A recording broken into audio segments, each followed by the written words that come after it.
하나님의 은혜가 오늘도 여러분 삶 가운데 가득하시기를 주의 이름으로 축원을 드립니다. 계속해서 아삽의 시편이 계속되고 있습니다. 아삽, 그 사람은 정말 찬양을 잘하는 사람이라기보다는 찬양이 업이었고 생명이었던 사람입니다. 제가 아삽의 시편이 제3권이 시작되는 73편의 말씀에서 간략하게 잠깐 말씀을 드린 내용이지만 예배 때 앞 순서나 중간이나 순서 가운데 들어가 있는 찬양 몇 곡 정도 부르는 그런 개념이 아니죠.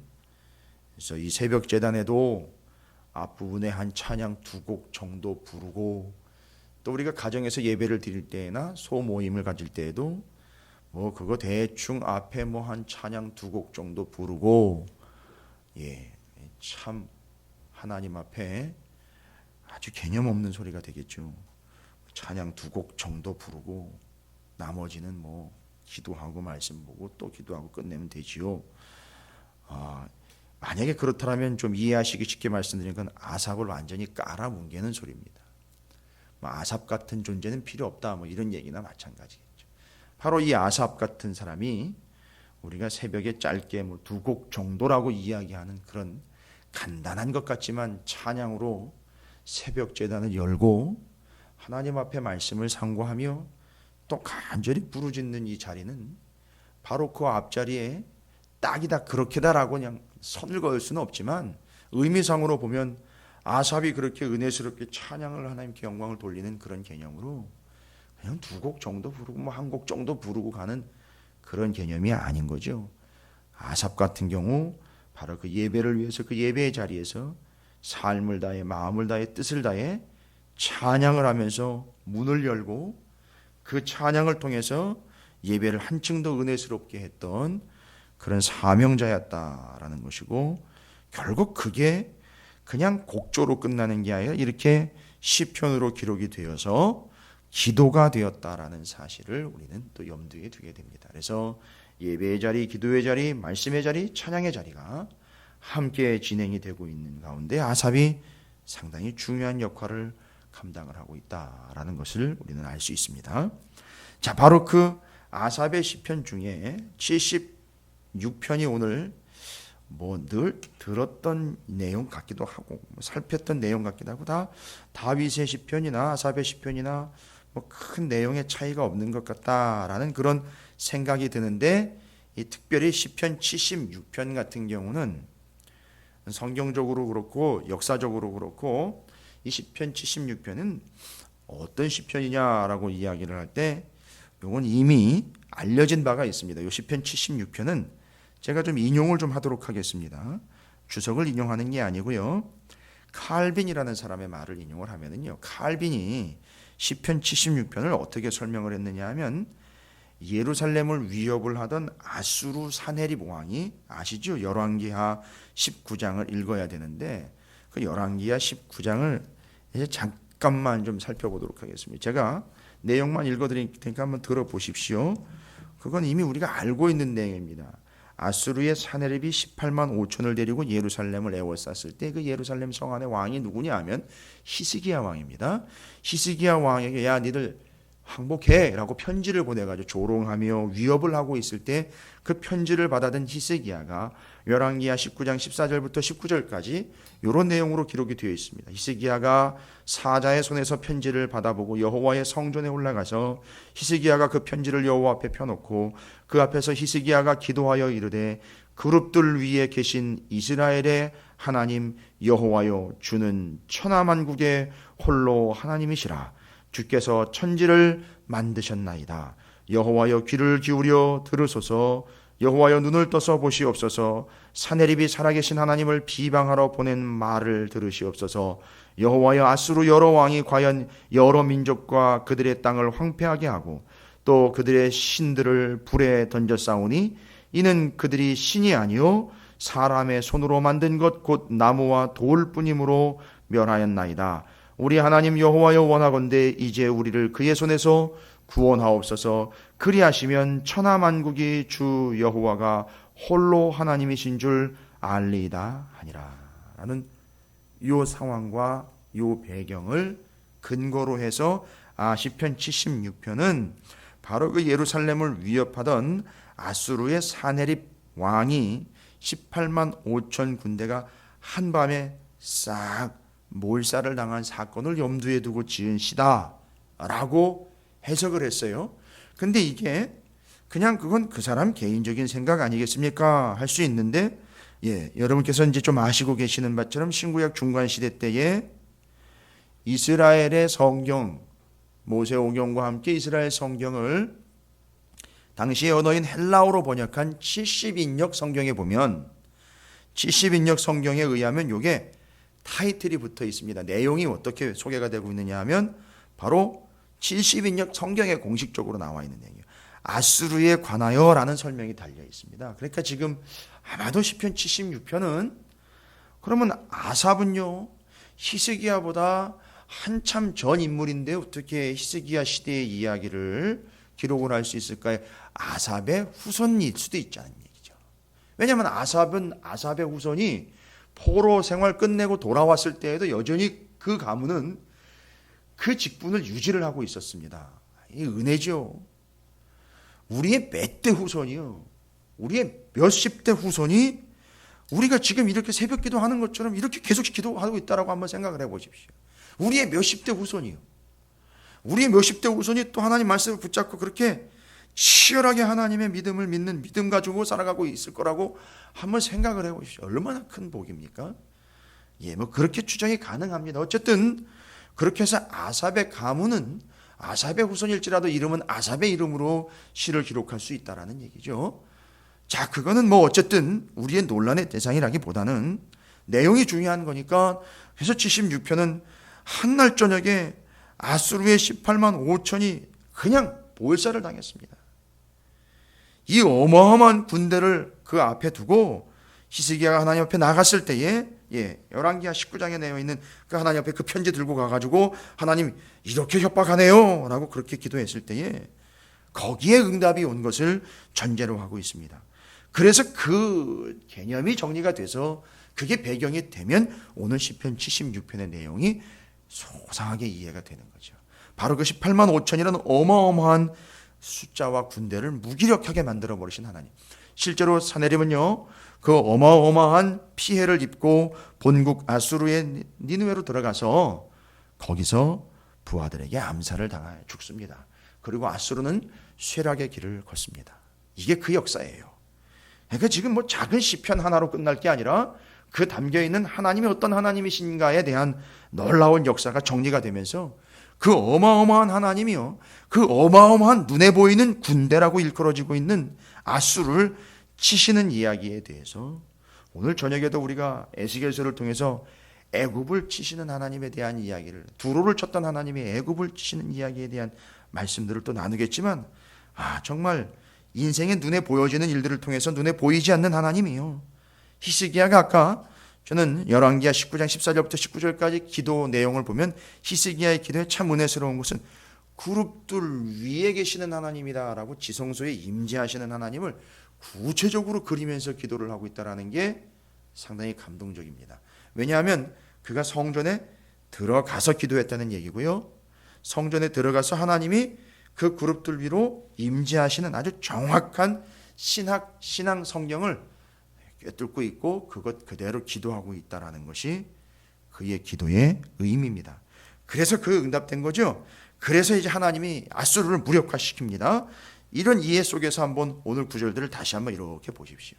거기는요 예루살렘 성입니다. 거긴 누가 있느냐 하면 히스기야 왕이 있고요. 하나님을 믿는 믿음의 백성들이 그 안에서 삥 성을 둘러싼 적들이 그냥 쳐들어올 것만 노리고 있는 위협의 상황, 위기의 상황에 처해 있는데 그때 하나님이 어떻게 하셨느냐?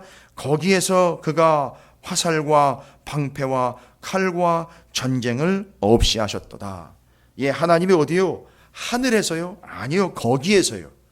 하늘에서 아닙니다. 거기에서요. 어디죠? 그들이 고통당하고 있는 바로 그 자리에서 하나님이 그 화살과 방패와 칼과 전쟁을 없이 하셨다는 겁니다. 멀리 떨어진 하늘에서가 아니라 우리가 고통당하고 있는 거기서요. 이게 참 은혜스러운 표현입니다. 내가 고통당하고 힘들어하고 있는 거기서 하나님이 그 적들을 무력화시켰다는 겁니다. 어디 멀리서가 아니에요. 멀리서도 하실 수 있는 분이지만 거기서, 내가 힘들어하는 거기서요. 그러니까요, 함께 하시는 하나님이니까요. 함께 거하시기를 원하는 하나님이시니까요. 거기서 성 안에서 직접이요. 그렇게 무기력화시키십니다. 그뿐이 아닙니다. 5절과 6절 계속 이어집니다. 마음이 강한 자도 가진 것을 빼앗기고 잠에 빠질 것이며, 잠에 빠진다라는 얘기는요, 그냥 취침한다는 얘기가 아니라 죽는다는 얘기입니다.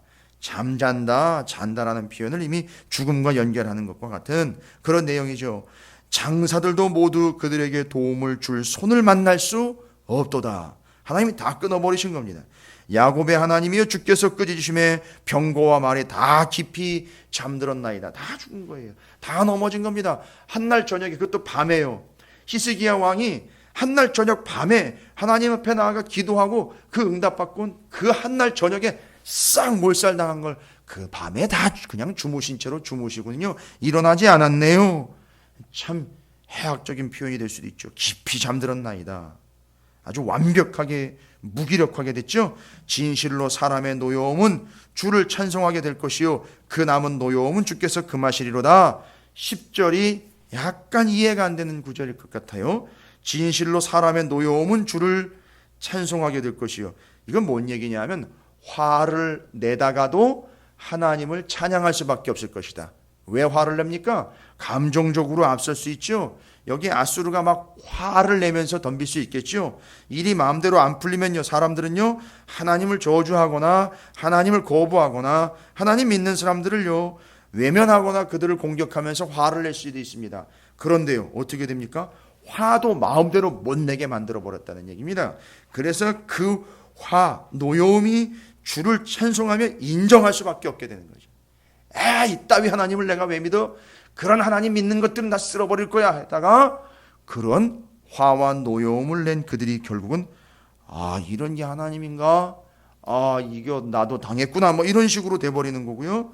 더 재미있는 표현은요, 그 남은 노여움은 주께서 금하시래. 아직 화를 다 안 낸 거예요. 짜증 다 못 낸 거거든요. 그런데 나머지 짜증은 아예 내지도 못하게 그냥 확 막아버리신 겁니다. 그 존재가요. 이게 바로 이 10절이 이야기하고 있는 하나님의 전능하심과 완벽하심에 대한 얘기입니다. 12절 같은 경우는요, 그가 고관들의 길을 꺾으리니 그는 세상의 왕들에게 두려움이시로다. 세상의 왕이 두려운 게 뭐가 있습니까? 왕인데. 그런데 그 왕들에게 두려운 대상이 되셨다라는 겁니다. 그래서 이 개념들을 이해하시기 쉽게 바로 열왕기하 19장에 나와 있던 히스기야 왕, 그를 쳐들어온 사네립의 18만 5천이 한날 저녁에 싹 몰살당한 사건이 배경이 이해가 되시면 요 시편 76편은 아주 쉽게 이해가 되실 겁니다. 그런 하나님. 자, 그러면요, 이게 중요한 거는 이제 뭐냐 하면 그런 하나님의 이야기와 열왕기하 이야기를 이해하는 걸로 중요한 게 아니라 그럼 그런 하나님에게 분명히 하나님은 그런 하나님이시거든요. 그런데 그런 하나님에게 우리는 인생으로서 어떤 반응을 보여야 되느냐. 좀 전에도 10절 같은 경우는 노여움, 되려 하나님에게 화를 내면서 하나님의 뜻에 분노하면서 덤비는 자들도 있습니다만, 그건 이미 나머지 분노도 마음대로 내지 못하게 하나님 그냥 막아버리는 그런 어마어마한 하나님인 것이 드러났어요. 자, 그렇다면 하나님을 믿는다는 우리는요, 하나님을 인정한다는 우리는 그런 하나님에게 어떻게 반응을 해야 할까요? 여기는 그런 걸 구체적으로 단락을 나누어서 얘기하고 있지 않습니다만, 바로 아삽의 후손이 되었던 아삽이 되었던 그런 하나님의 역사를 직접 목격한 사람으로서요. 직접 목격한 사람으로서 믿음의 백성인 우리는 그 성 안에서 18만 5천에게 둘러싸여, 아삽이라면 직접 둘러싸여 봤겠죠. 아니, 그 아삽 이전에 아삽이라면 다윗과 함께 그 적들에게 둘러싸여 봤을 것이고, 아삽의 후손이라면 바로 사네립 18만 5천에게 둘러싸였을 것입니다. 그러면 그런 믿음의 백성들은 어떻게 반응해야 되느냐? 그걸 무력화시키고 화도 마음대로 못 내게, 대적들이 화를 내지 못하게 그냥 다 정리해버리신 하나님 앞에 우리는 어떻게 반응해야 되느냐? 두 가지로 정리를 합니다. 이건 이제 본문을 좀 깊이 보셔야지 좀 정리가 될 수 있는데, 바로 6절과 11절이 시편 76편을 읽고 하나님이 어떤 하나님인지를 깨달은 우리가 그 하나님에게 어떻게 반응해야 하는지를 정확하게 꼬집어놓은 구절입니다. 6절은요, 별것 아닌 것 같은데 우리가 시편을 계속 읽고 성경을 계속 읽다 보면 이제 이 문제는 풀립니다. 야곱의 하나님이여 라고 부릅니다. 야곱의 하나님이여. 이건 아주 관용적인 표현으로 기록이 되고 있어요. 거친 영어로 말하면 거친 수거 같은 그런 표현이죠. 야곱의 하나님이여. 아니, 자기는 믿음이 없습니까? 왜 야곱의 하나님을 자꾸 거들먹거리는 걸까요? 나의 하나님이여 그래도 되지 않습니까? 자기가 하나님을 믿으면 나의 하나님이여, 내 아버지의 하나님이여, 이렇게 가면 될 텐데 여기서는요, 야곱의 하나님이여 라고 부르는. 근데요, 여기뿐만이 아니라 성경을 읽으시다 보면 시편 같은 경우는요, 야곱의 하나님, 야곱이 또 이름이 변했지 않습니까? 하나님께 바꿔요. 이스라엘의 하나님이여 라는 건 바로 야곱을 떠올리는 거예요. 근데 야곱의 하나님이여 라는 말을 들으시면 그냥 야곱만 떠올리시면 안 됩니다. 야곱은 종결자입니다. 아니, 종결자가 아니라 정리한 개념을 가지고 있습니다. 바로 누구냐? 아브라함, 이삭, 야곱의 하나님이여 라는 거예요. 지금 야곱의 하나님이여 라는 건 아브라함과 이삭과 야곱의 하나님이여 라는 겁니다. 뭔 얘기냐? 그냥 쉽게 말씀드려요. 약속의 하나님이요. 왜요? 아브라함과 이삭과 야곱과 약속하시고 언약하신 하나님이라는 개념이 담겨 있거든요. 그럼 뭔 얘기입니까? 이런 어려움과 이런 우리의 손으로 어찌할 수 없는 환경과 여건, 하나님의 놀라운 역사 앞에서 우리는 어떻게 반응해야 되느냐? 믿음의 성도들은요, 야곱의 하나님이요 라고 반응하죠. 뭐죠? 약속의 하나님. 약속의 하나님이신 것과 하나님의 약속을 잊지 않는 것이 우리의 자세입니다. 약속의 하나님이신 것과 그 하나님의 약속을 잊지 않으신다라는 것을 분명히 우리는 잊어서는 안 됩니다. 그래서 그 하나님 앞에 우리는 어떻게 반응해야 되냐? 하나님의 약속을 믿는 거예요. 그러니까 히스기야가 뭘 믿고 기도한 겁니까? 예, 하나님의 약속을 믿고 기도한 거예요. 그러니까 우리는 어떤 상황이든지 절대 잊어서는 안 됩니다. 하나님의 약속을. 하나님은 약속의 하나님이신 것을 잊어서는 안 됩니다. 그래서 오늘날 우리 신약 시대를 살아가고 있는 우리는요, 예, 바로 그 약속을 잊지 않도록 하기 위해서 신약, 구약으로 하나님 말씀을 주신 거예요. 약속의 하나님이신 것을 잊지 않도록. 이게 첫 번째입니다. 우리 하나님 앞에 우리 성도들의 자세는, 교회의 자세는 이겁니다. 하나님은 약속의 하나님이신 것과, 그러니까 뭔 얘기냐면 약속한 건 반드시 지키신다, 하나님은.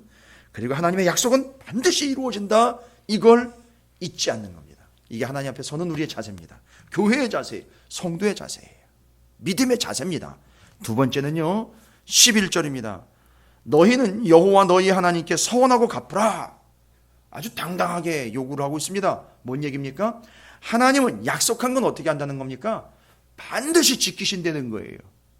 그러니까 여기서 뭘 노리고 뭘 어떻게 해 주시면 내가 이렇게 하겠습니다라는 이런 얄팍한 계산 속에 의한 거래가 아니라, 하나님은 약속의 하나님이기 때문에 반드시 약속을 지킨다라는 걸 믿는 사람이라면 이제 거기서 얘기하자는 거죠. 그게 전제가 돼서 너도 약속 지켜, 이 얘기인 거예요. 뭔 약속이요? 아니요. 일상생활에서 우리가 그냥 입으로만 툭툭 내뱉은 것 같은 그런 거 하나일지라도 반드시 지켜내려는 거예요. 왜요? 하나님이 약속의 하나님이기 때문에 우리가 별 대수롭지 않게 그냥 내뱉은 것일지라도, 그냥 우리끼리 얘긴데 하면서 그냥 지나가면서 얘기한 그런 내용일지라도 하나님에 관한 거라면, 믿음에 관한 거라면 반드시 지키려는 거죠. 이건 왜일까요? 이건 민수기 6장의 나실인 서원을 보셔야 됩니다. 나실인, 구별된 자로 살아가기 위한 그리스도인들로 구별된 걸로 같다면, 거기에는요, 민수기 6장에는 나실인이 되고자 하는 이들은 남자만이 아니라 여자들도 서원을 하려면 이라고 분명히 나와 있어요. 그러니까 남자 여자를 구분하지 않는다는 얘기예요. 뭔 얘기입니까? 여자가 됐건 남자가 됐던 하나님의 백성이라면 하나님 앞에 약속을 지킬 수 있는 기회를 준다는 거죠. 왜요? 하나님이 약속의 하나님. 이건 전제를 먼저 하나님이 약속의 하나님이라는 걸 알고, 하나님이 약속하신 건 반드시 지키신다는 걸 전제로 하고 요게 나오는 겁니다. 그때 우리도 하나님 앞에 반드시 약속한 것은 지켜라 라는 겁니다. 이 두 가지가 이 어마어마한 능력의 하나님에 대한 우리의 교회와 성도들의 반응이 되어야 한다라는 겁니다. 약속의 하나님 반드시 약속을 지키시는 분이라는 걸 잊어서는 안 될 것이요. 두 번째는 그 약속의 하나님 앞에 우리가 찾건 그건 우리의 삶을 약속으로 또한 서원한 것은 반드시 우리가 삶으로 갚아내라. 뭔 얘기입니까? 말씀대로 살라는 거죠. 이게 약속으로 주신 신구약인데 우리에게는요, 이것대로 살아내는 게 우리의 서원이다라는 것이고 우리의 자세라는 겁니다. 자, 오늘 시편 76편을 통해서 하나님이 어떤 하나님이신지를 우리는 분명히 들었습니다.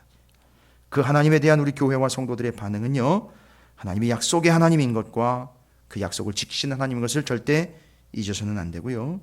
우리가 또한 하나님 앞에 우리의 삶을 온전히 구별된 자로 살아가는 것을 서원한 그 약속, 우리도 그 서원을 반드시 지켜내는, 말씀을 지켜내는 삶을 살아야 한다는 두 가지 하나님 앞에 우리의 반응과 자세를 나눴습니다. 오늘 한날 우리의 평생이 이 말씀이 지표가 되어서 그 약속의 하나님을 잊지 않고 그 약속을 온전히 말씀 그대로 이루어내는 우리의 삶이 될 수 있도록 주의 이름을 크게